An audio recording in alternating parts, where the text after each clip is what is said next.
परमात्मा को पाना बहुत आसान है, सतलोक में जाना बहुत आसान है, लेकिन काल भगवान ने जो हमारे ऊपर ये अननेसेसरी बोझ लाद रखा है, जैसे 56 प्रकार की पूजाएं, नाना प्रकार की रीति रिवाजें जिनका कोई औचित्य नहीं, हम बेमतलब अपना समय व्यर्थ करते थे। जैसे होली मनाते हैं, दिवाली मनाते हैं, अब इसमें के फंड शुरू कर दिया, बम भटकावेंगे, कितना प्रदूषण हो जाता है। किसी की आँख में डाला, आँख फूट गई, किसी के कपड़े जल गए, किसी के खेतों में पूड़ियाँ जल गई, किसी का घर में आग लग गई, और प्रदूषण निरा, और सारी रात बड़ा है बड़ कोई मरीज है, बीमार है, उसने वो परेशानी रहे। ये कोई खुशी का तरीका है? और फिर उद्देश्य क्या? बोला इस दिन भगवान श्री राम सीता ने लेकर आया था, दिवाली वाले दिन वापस आया था, और वह गई भी तो थी काटी उसने 2 साल पाछे, फिर वो क्यों ना मनाया जिस दिन वह माँ दुखी रही, सारी उम्र तंग पाई। इस एक दिन के दिवाली वाले दिन ने के दे दिया सीता जी को, आजीवन भटकती रही, एक जंगल में टाइम पास किया, 2 बच्चों को लेकर के रहती थी।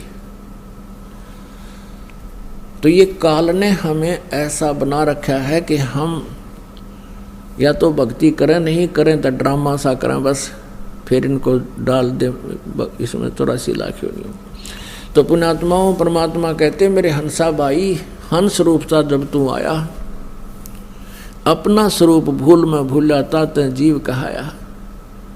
उस समय तू आया तो बहुत धनी था, अब तू निर्धन हो गया, अब तूने फिर से धनी बनना है, तभी तुम सतलोक जा सकता हो। जितनी कमाई लेकर आया था पुनों की, राम नाम की भक्ति, उतनी ही तो सैचुरेट हो जाएगा, भक्ति के धन से परिपूर्ण हो जाएगा जब वापस जाएगा। और उसके लिए कितना आसान, एक श्वास की कीमत बता दी, होय होय। तो पुण्यात्मा अब कितनी पूंजी लेकर आए थे, हिसाब ला लेना। और ये सिमरन आजीवन करते रहोगे, जब तुम भक्त सतलोक जाने योग्य होगे तो हम कितने धनी थे, अब हमने किस प्रकार उतना ही धनी बनना है। और वही परमात्मा की वाणी यानी सच्चिदानंद घन ब्रह्म की वाणी तत्व ज्ञान बता रहा है कि नाम उठत नाम बैठत नाम सोत जागबे, नाम खाते नाम पीते नाम सेती लागबे। फिर बताते हैं कि राम नाम रटते रहो। कौन सा नाम? ये 3 मंत्र का राम नाम रटते रहो जब तक घट में प्राण, यानी आखिरी सांस तक। कभू तो दीन दयाल के बिनक पड़ेगी कान। तो कहने का भाव यह है कि जो गीता ज्ञान दाता कहता है कि मेरा एक ओम मंत्र है, नथिंग एल्स, इसके अतिरिक्त और कोई मंत्र जाप करने का नहीं है। जो तुम और करते हो, ओम नमः शिवाय, ऐसे ऐसे अपने आप बना रहे हो, विष्णु जी का सहस्रनामा, ये कोई मंत्र नहीं है जाप करने के। हरे कृष्ण हरे राम राधे श्याम सीताराम राम राम, ये मंत्र नहीं है। जब हम गीता जी को एक सत्शास्त्र मानते हैं तो उसका अनुसरण भी करना चाहिए हमने, अन्यथा हम शास्त्र विधि त्याग का मनमाना आचरण कर रहे हैं। तो हम ऐसे गलती करते रहे, हमें पता ही नहीं था, इसका विकल्प नहीं था। अब विकल्प है हमारे पास, परमात्मा ने बता दिया। अपनी पूंजी को व्यर्थ नहीं करना, किसी को आशीर्वाद नहीं देना, नहीं तो आप की पूंजी खत्म हो जाएगी। आपको आपने किसी के हाथ पे, सिर पे हाथ रख भी नहीं रखना, आपकी पूंजी जाए। पहले तो आप भी खाली थे और अगला भी खाली था। अब खाली बर्तन एक दूसरे को करें जाओ, न उसमें क्या आना जाना था, कुछ भी नहीं था। तो पहले तो आप किसी ना आशीर्वाद दो थे, ना अगले का कुछ लाभ होना, ना आपका हानि होनी थी। वो तो न्यों का न्यों थे, पैरेलल थे, अब तो दोनों खाली।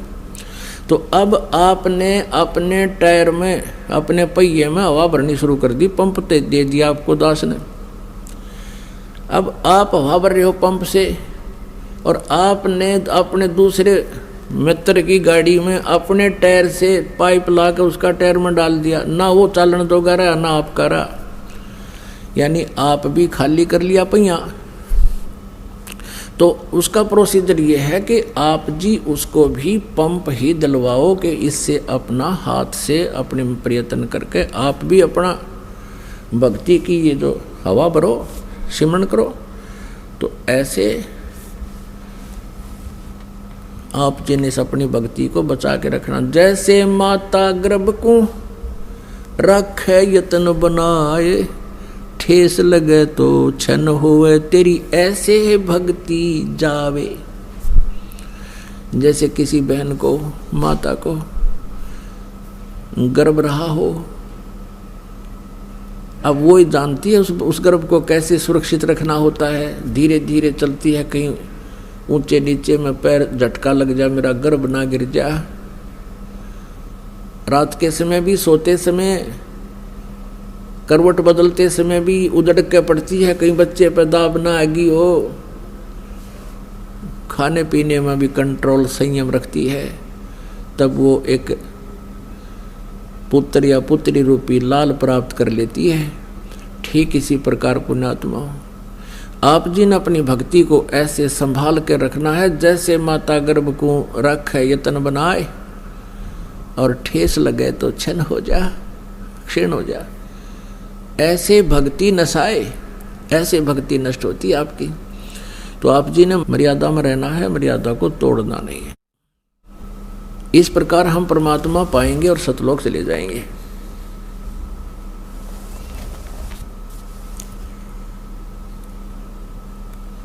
और जैसी हम भक्ति करते रहेंगे उतना ही हमें लाभ मिलता रहेगा।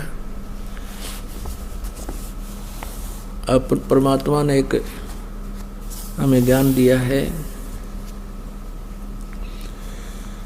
यदि हम गलत कार्य करेंगे उसका फल हमारा गलत होगा, परिणाम बहुत भयंकर होंगे। और यदि हम परमात्मा की भक्ति करेंगे तो हमें बहुत लाभ होगा, परमात्मा का प्रोटेक्शन मिलेगा।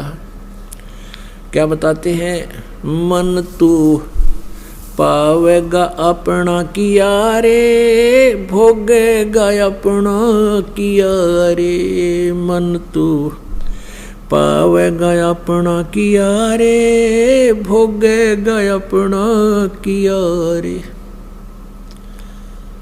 अब यहाँ का विधान है प्रभु का कि जैसे तू कर्म करेगा वैसा ही फल मिलेगा।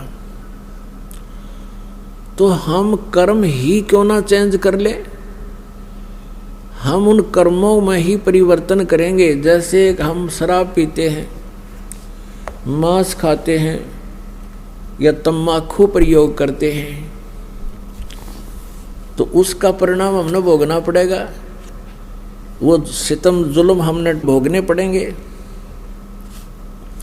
तो हम अपने कर्मों में ही परिवर्तन करें और फिर सत प्रयत्न करें, फिर देखें। अगर आप ये वीडियो YouTube पर देख रहे हैं तो हमारे चैनल को सब्सक्राइब करें और बेल आइकन को दबाना ना भूलें। अगर आप Facebook पर ये वीडियो देख रहे हैं तो हमारे पेज को लाइक करें।